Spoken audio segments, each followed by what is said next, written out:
Balitang Abroad. Para po sa ating balita sa ibayong dagat, nakapagbigay na ng tulong pinansyal mula sa gobyerno ng Pilipinas sa mga OFWs na nawalan ng trabaho sa New Zealand ilang araw bagong Kapaskuhan.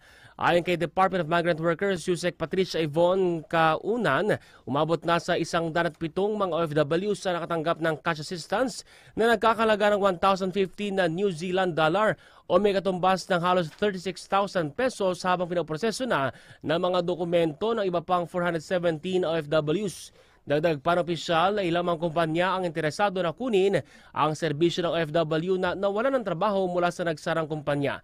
Binigyan din pa ng DMW na inasikaso na ng Department of Foreign Affairs ang halos 100 Pilipino na residente ng New Zealand.